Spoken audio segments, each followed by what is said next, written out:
Hi, I'm Peter Smith and I'm the editor of the Spend Matters UK Europe website. I've worked in procurement, supply chain, sourcing, purchasing, whatever you want to call it really, for 30 years now. This is the first of a series of videos where I'm going to be talking about the future of procurement.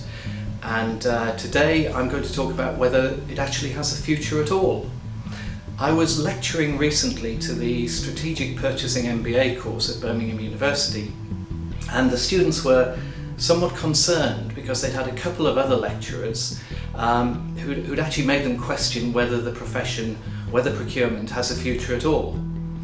One of the things they talked about was something first proposed by Professor Richard Lamming at least 10 years ago, which was his theory that the black box would take over procurement. What he meant by this was that most procurement activities could easily be automated, and the black box, the computer if you like, could actually do virtually everything that people do.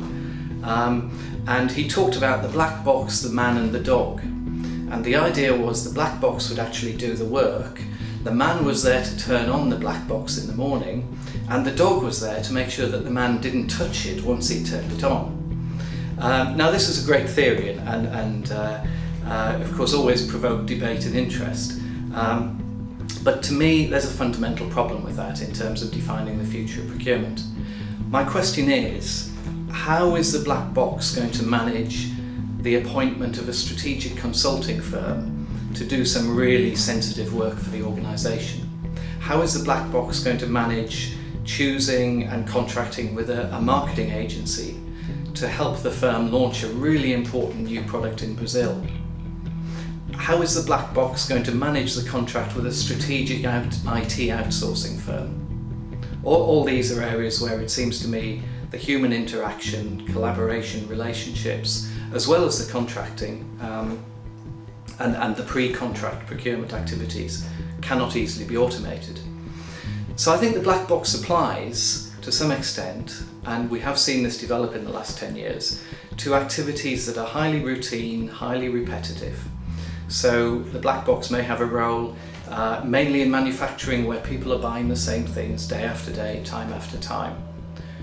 But most procurement now is services related, it's not manufacturing. And I don't see that the same principles can possibly apply. So that doesn't define what the future of procurement is, but it does say to me quite clearly that there is a future.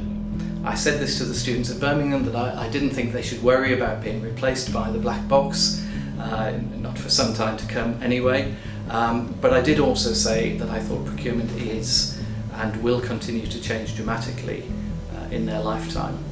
And there are topics around that we'll come back and talk about in future videos.